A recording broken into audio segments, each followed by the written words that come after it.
All right, in this video, we're going to talk about the importance of assessing eccentric deceleration ability and how to measure it. So let's just first of all start with the importance of it. I mean, simply put, can you make force fast when you're putting on the brakes? We can measure, a lot of times, 1RM strength. We can measure velocities using a linear position transducer. We have measures of concentric propulsive performance all around us. But the ability to put the brakes on and to measure an athlete's capacity to generate force fast as they're braking is extremely tricky. And this is where some more sophisticated analysis of a vertical jump force time curve, a counter movement jump, can be extremely valuable because we can evaluate this. And the importance around here is important for performance. Injury events are associated with these braking events. So we need to assess this capacity. And, just like we learned, right? Concentric movement ability and eccentric movement abilities, they're not the same things. There's different control of force during eccentric movements. There are different potential issues around injury that we need to think about. Recovery might be divergent, and this is why we need to look at these two movement capacities separately. So that's why it's important, and we're going to get into this a little bit more in the next couple of videos, but right now let's just talk a little bit about how to measure eccentric deceleration ability. You either have a dynamometer, right? You've got some sort of fancy dynamometer where you can measure maximal eccentric strength. Some people probably do. Or maybe you've got an IM lifter, which is a very expensive piece of equipment that allows you to evaluate, apply super maximal eccentric loads. But if you don't have that stuff, you really are kind of at a loss to start to look at these eccentric deceleration abilities. And I found myself there. I was, for a long time in my career, unable to kind of break this down until we started using a dual force plate system and looking at the counter movement jump. It wasn't just how high did you jump, it's that now we could actually break this down and start to look at eccentric deceleration ability and eccentric strength capacities in our athletes, and especially around our athletes coming back after injury. All right, so we're going to assess eccentric deceleration ability, and we're going to do this using the counter movement jump. And this is your classic counter movement jump force time curve. You can see the phase of unloading, the phase where the brakes are put on, and then the propulsive phase followed by the landing phase. The reason that we started looking at the eccentric movement phase and concentric movement phases differently was primarily because of the observation that skiers coming back after injury, because our primary population for looking at this with ACL injury were skiers, that very often we would see that they would actually load the ACL reconstructed limb more in the eccentric deceleration phase. So it demanded our attention, and we had to look at their capacities differently in those discrete movement phases, eccentric versus concentric movement phases. Well, we can use this Newton's second law of motion. We talked a lot about this in our vertical jump force time analysis tutorial. We can use this to obtain all kinds of great information, providing you got a functioning force plate and you do the calculations right.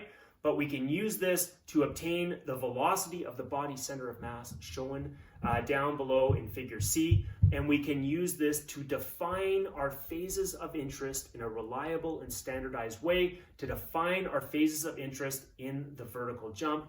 And now we can look at that medium shade of blue, that eccentric deceleration phase, and we can move up to the vertical ground reaction force, and we can look at the force characteristics of the athlete through this phase of movement.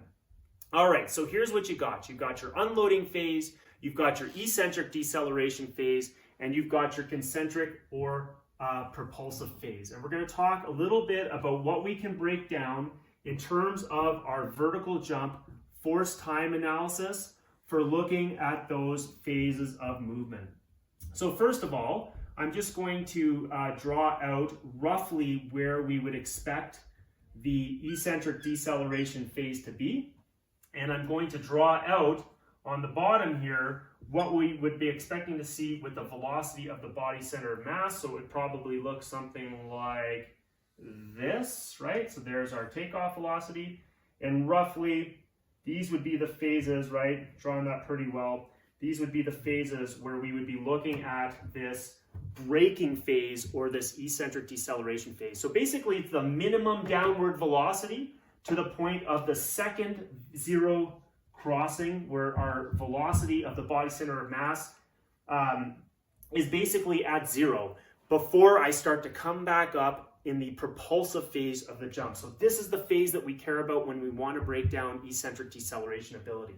Now, when we look at this, there are a few different options that we have. The first option is we can look at rate of force development, right? We can look at average slope analysis. So basically RFD as average slope analysis of our force time curve, right? So this is the slope. But you've probably seen that that's not always linear. It's sometimes bimodal, it's got shapes to it, so this is inherently noisy.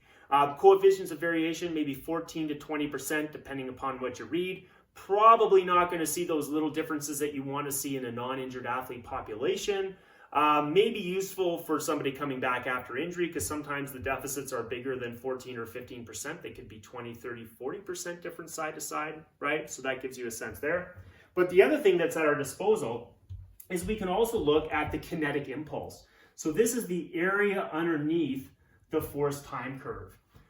So this would be the total impulse. If we actually broke this out and we removed the person's body weight, we could also then look at the net eccentric impulse. Now, what I can tell you is that the net eccentric impulse and the total eccentric deceleration impulse through this phase of movement has reasonable coefficients of variation.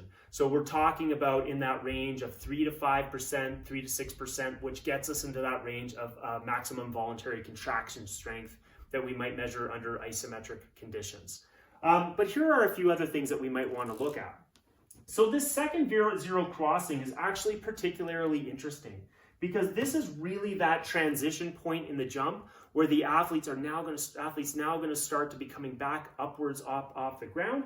And so this point of interest is actually this is actually a point of interest. So if we come back up to this point on the curve, we can break down this curve by looking at the force at second zero crossing, so just the instantaneous vertical ground reaction force. And we can also look at some average slope analysis by looking at, let's say, the rate of force development at 50 milliseconds around that time point, 100 milliseconds. And this starts to paint a bit of a picture of ultimately the athlete's eccentric deceleration ability. So in the first instance, these would be sort of more performance-oriented variables, right? RFD and net eccentric impulse. And when we start to look at the breakdown around this instant here where they hit that second zero crossing, now we're talking about some other parameters that might be more in the bin of strategy, right? But at the end of the day, these are some ways that we can break down eccentric deceleration ability. The last point that I will say is you may remember that we can take the instantaneous product of force and velocity, and we can get ourselves a power curve, a power time curve. And now what we can look at using our power time curve is the power absorbed, the negative power, which is also a good measure of eccentric deceleration ability in the context of the counter movement jump. Now, just to paint a picture for why average slope analysis is tricky, well, here's an example of an athlete. Day 1 is fatigued, day 2 is recovered, and you can clearly see that slope on the day 1 is not linear at all. In fact, it looks trimodal to me. So really, we would have an issue trying to use average slope analysis, which is why some of these other measures might be more valuable to us when assessing this particular, these eccentric deceleration abilities or eccentric strength capacities. Really, when we think about this, it's almost like I said before, it's like the spring in a shock in a car, right? You've got your Audi S4 with a really, tight, high tension spring, and you've got the Cadillac, right? Super compliant. What we're looking at is basically the capacity of the athlete to reverse the downward acceleration of their body center of mass, which is kind of like looking like the stiffness of the system. And this is another measure that we can tease out from the vertical jump force time analysis, is we can plot force versus displacement, and we can get these beautiful force displacement loops, which tell us about across the range of motion in jumping. They show us this picture of force throughout the range of motion. You read it like a clock. These are the points of interest, and that peak in the top left corner is actually that transition point from the eccentric movement phase to the concentric movement phase.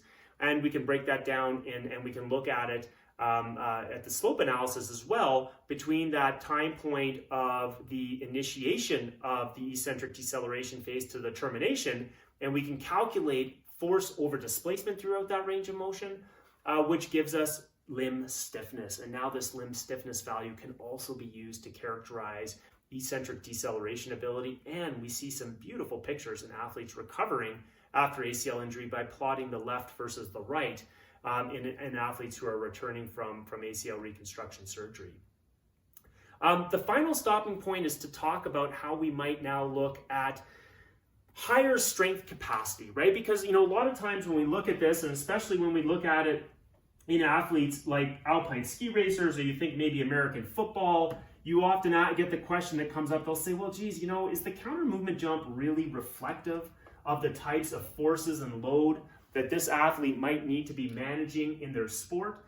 And, the answer is probably, no, it's probably not reflective. So what we want to do is we actually want to look at a different type of profile. And one profile that we have talked about before is to plot out the takeoff velocity and external load of an athlete doing basically loaded jumps, as you see on the video, and using this to be able to create a takeoff velocity versus load relationship. And you may remember that we would plot that out and we would see something like this, right? And the goal would be to shift that curve up and to the right. Now, I want to talk a little bit more about managing, though. We're talking now about managing loads greater than body mass in terms of the eccentric deceleration ability. So I want you to look at two curves. These are both ski racers, females, about 60 kilos. And in this case, they're jumping with about 60 kilos. So about altogether, their body mass is actually what they're jumping with.